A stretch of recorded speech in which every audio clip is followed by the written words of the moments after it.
Welcome, everybody, to Through the Drama. I'm Lauren Zima here with my wonderful husband, Chris Harrison. If you are not married, or maybe if you are, you're going out maybe on a date night this weekend, maybe trying to find someone.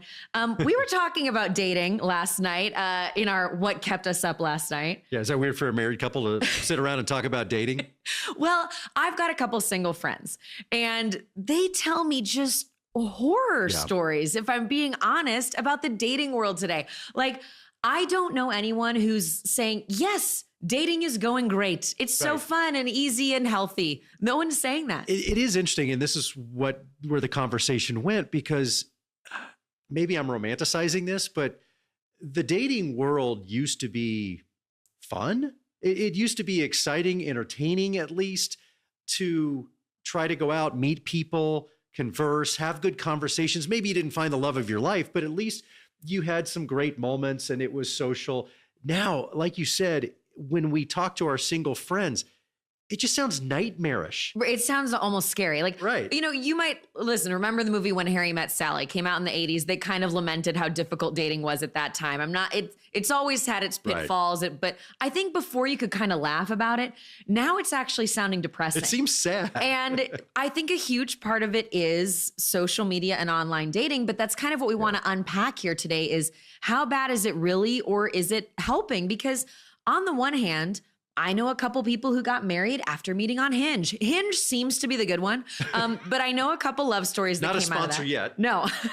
But then I know people who, and I hear this so much from women, granted I'm a woman, I have female friends, but so much that the ghosting that's happening on dating apps, the speed with which men seem to be sending them naughty photos. They think that's like an okay thing to do now. It's like, it's no holds barred. It seems there's no decorum left. And where are the manners? That's how I'm feeling. And when you combine that, LZ, with the fact that if you look at the stats, people are getting married much later. You know, the old saying, ring by spring, you know, people would get engaged in college and get married pretty young. Now that's too young. That whole life has shifted, and that aspect of our society has shifted. And so has, you know, when you're going to settle down, when you're going to get married, if you're going to get married at all, and then having kids much later. It's interesting to see not only are these horrifying stories about dating going up, but then these stats are pretty damning as well about what's going on. But let me throw a stat at you that blew my mind. Yeah. And this is why we wanted to bring in our expert here today to settle this debate. According to our US Census, divorce rates have gone down. They are not as bad as they used to be. And this is according to the most recent census. I think it was divorce rates from 2008 to 2022. And they did not factor in the pandemic. Right. Because the pandemic brought less people got divorced during the pandemic because where were they going to go? Yeah, less people were getting married because they couldn't book it. So they took the pandemic out of the equation, and divorce rates are actually down. People are getting divorced less. So I have so many questions about how the last 10, 15 years of social media and online dating has affected dating, relationships, marriage. And we wanted to bring in an expert. Please welcome licensed marriage and family therapist, the expert that we love to go to on mental health. He hosts his own show on it. Please welcome Dr. Jay Barnett. Jay, how are you? Am I scaring you with this conversation? No, I actually love this conversation. Good to see you, Lauren and Chris. Thank you guys for having me. So Jay, it's 10 years since Instagram started. It's 15 years since online dating started. I went back and looked. eHarmony and Match.com started in 95. So we're well into our relationships starting and being online. What did you think of what we were just saying? Do you think social media and online dating are helping or hurting relationships? I think it's a little bit of both. And for the reason that I think that it's both, there's an element that we have that are unrealistic expectations. Because so many people are sharing their stories, they're sharing their marriage, they're sharing their relationship, they're sharing their dating journey. And so you get a lot of great stories, but as you were saying, Lauren, you also hear a lot of horror stories, and particularly when it comes to meeting people on apps. And so, as you know, Chris, guys are physical. And so if you have a guy who's just swiping and swiping, but then two, we don't look enough at the intentionality, right, that should be going into dating. And as you said, Chris, you know, there was a time when dating was fun and it was this space to really get to know each other. But I think with the pressure when you're looking at the ratio from male to female, there's a lot of single women, and there's a lot of single women that are looking to be married, and there are a lot of guys that are holding out on marriage, right? And so I think it is a little bit of both. Because you can hear some stories where some people have met online and there's been some successes. And then there are some stories that create a lot of fear and people just saying, you know what, I don't think I want to date right now. So it's a little bit of both. And it's almost though what you're saying, Jay, is that the romance of the whole thing is kind of dead with people oversharing online. You know, if you meet somebody, I'm going to go back and do a whole deep dive into your history online. So instead of that excitement and that spark of I'm meeting someone for the first time, I'm going to get to know you. Yeah, that's really going away because now guys don't even ask for phone numbers. I'm an '80s baby, so I mean, you guys know this, right? We were asking a girl for a phone number. You ask for her digits. Now they're asking for their social media handles, and so they're asking for social media handles, and they're engaging with through social media, and there's less and less of human interaction and connection, and that's important for us to engage and have conversation. A lot of the young people that I mentor, they are always asking me, Doc, what is a great first date? I am big on coffee dates or tea dates. Some people don't like coffee, but I'm big on having, that in-person interaction where you guys get to connect, you get to ask questions. Don't go to the movies. You can't really talk, have a conversation. Dinner is great, but do something active so you can kind of fill out the individual to see how do they respond. I was a former pro athlete, so for me, dating is always about, hey, did you play sports? Because that's telling. Can you commit? Are you willing to sacrifice? And so I think there's an element of connection that we're missing because of this digital age, and everything is taking place by phone. There actually is a study that was led by computers by human behavior, and they said 11% of couples that don't use social media are happier than those couples who do. Okay. Well, that's very telling. Jay, I also want to talk about something you seem to be hitting on, which is men versus women and all this. So we'll get to that when we get back.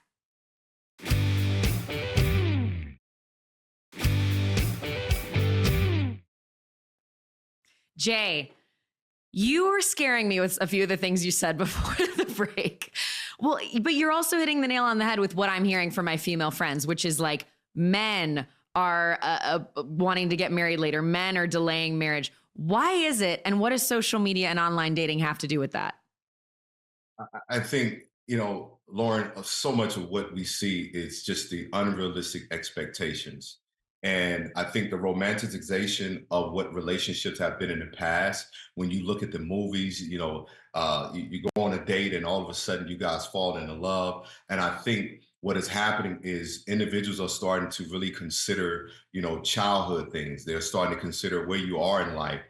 Are you happy in your career? Are you happy with yourself? And I think there's more facets that we're looking into when it comes to dating, particularly for women. If you're a woman that's thriving in your career, you're wanting someone that is also thriving in life because you want a partner and not a dependent.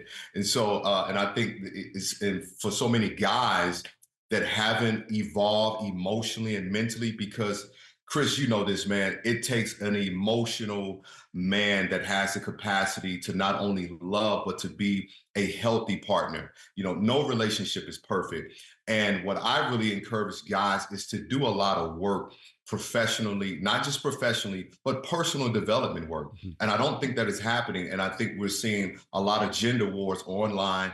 Men have to bring this to the table. You have to be willing to protect and provide and all these different things. And women are saying, we want that, but also we want emotional, competent men. Well, let's look at how men have been socialized. They were socialized to not be emotionally, expressive. And you can't be in a relationship if you don't have the capacity to express your emotionally well in a healthy manner. And how do we break this chain? I've heard these horror stories where life is like a buffet now, where you just go through the apps, right? You're swiping. I've heard these horror stories of people on dates checking their profiles because it's just, some of these young men especially have grown up in this world where there's just so many options at their fingertips. None of them are great. And it's like almost this grass is always greener mentality. Obviously, we know this exists. How do we break that? What can we do? To be honest, Chris, that's going to be really hard to break because social media is here. Technology has advanced. I know when I open up my phone, my anxiety goes to the roof because, as you said, you're looking at DoorDash, you're looking at Uber Eats, you're looking at Postmate. There's all of these different options, and what I see taking place with a lot of young people in dating, there's always this notion that, yes, I'm on a date, but what if there's a better woman? What if there's a better guy? What is there? And that makes it very difficult for someone to be truly not just satisfied, but to be fulfilled. So you have individuals that are in relationships, and we see this a lot, with the emotional cheating. We see this a lot with couples, like, you get in an argument and the spouse sort of withdraws, and during that time of withdrawal, rather than leaning into that space or giving space, a partner is on the line and he's strolling.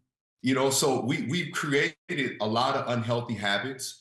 We created easy way out. And as you say, Chris, we created a mentality because there's so much overly stimulating from our phones. No one can really be present. And so when they go into relationships, there's this unrealistic thought process that when we get into a disagreement, we have to end the relationship. Mm-hmm. So you have everyone calling everyone a narcissist now. You have everyone calling the most the most overdiagnosed and overused word of this decade for sure. It's like he cheated on me, narcissist. Yes. Yeah. So again, I love social media because it allowed us to connect with people from all walks of life, all over the world, but it can be very damaging and can be very debilitating to the mental aspect of it. Because if you are, a close friend of mine said the other day that all of my friends are getting married and they're all posting their engagement pics, and she feels, rightfully so, she feels some type of way because she hasn't gotten married. And what I told her, I said, you have to manage going online and following your friends. And I believe this, Lauren, I think there's a time where you should unfollow someone's life, even if it's a close friend, if you feel triggered. Mm-hmm. And if you feel some type of way about where they are in life, and particularly if you're wanting a relationship and you're like, oh my God, she met this guy and this guy's already said he wants to be with her and he's thinking about marrying her, he wants to meet, that can really impact you. And that's the other thing, comparison, that social media is really causing a lot of unhealthy mental health challenges. Well, the technology has advanced so much, but our brains have not. We are not meant to see that our friend from high school is going on a date on Thursday. I'm supposed to see her at the 20-year reunion and find out, if she's doing great or horribly. And that's what's supposed to happen. But I saw a tweet the other day. I hope I can say this word. I saw a tweet the other day that said, dating was a lot better when men had to work harder to see boobs. And I think there is such a truth, you were hitting on this, that we have all these options, but they're all at our fingertips. Yeah. We don't have to work for any of them. And I will put that on both men and women. And you said something before about the gender wars. Like, what a phrase there, gender wars, because I think we see that all the time. Yeah. Like, men are blaming women and women are blaming men. And I do think there's some ownership on women. A lot of the single women I know do want that perfect love story, and they've seen it in movies and they see what they think that is perfect online. And then men can't live up to it. And then men, want that perfect woman aesthetically or whatever. And women can't live up to it. How are you seeing this affect marriages? Because you're a marriage and family therapist. So what are you seeing social media do in the marriage space when people who are already together? I'll tell you what, Lauren, I was practicing during the pandemic and I work with a lot of couples, and it was very eye-opening that most of the couples I work with did not know who they were married to. I'm letting that sink in. Wow. That's a big statement, Jay. What does that mean? because, work, family life, just family, responsibilities had become this buffer, from connecting. So if you're leaving the house at 8 in the morning and you don't see your partner until 6 or 7 o'clock that evening, you guys are feeding the kids and you guys are getting ready for bed, you really don't have time to really connect. And so your only lasting memory is the wedding, but you have no understanding of what your marriage has become. Mm. So when the pandemic forced everyone to sit down, there were people in my office like, who the hell are you? And they were even looking at their kids like, who did I marry? Who am I raising?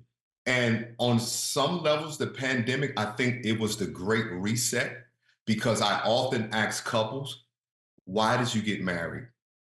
And I was challenging them because I did not want to hear something lofty, something falsy around because I love him or because I love her. I wanted to really hear, why did you choose this person? And I think if you don't have a real understanding of why you're choosing this individual, when difficult times hit you, you're not going to understand not just how to manage and navigate through it. You're not even going to understand how to give each other what you need. Yeah. There was couples where I would never forget this. Lady was diagnosed with cancer and the husband was like, I'm out. And I had to remind him that, did you not have an understanding of the vows through sickness and health? So Go ahead, Chris. Sorry, Dr. I was going to say, so the big question is, what can we do about all of this? When we come back, one final thought from Dr. J. Barnett on how we can all be better in our relationships.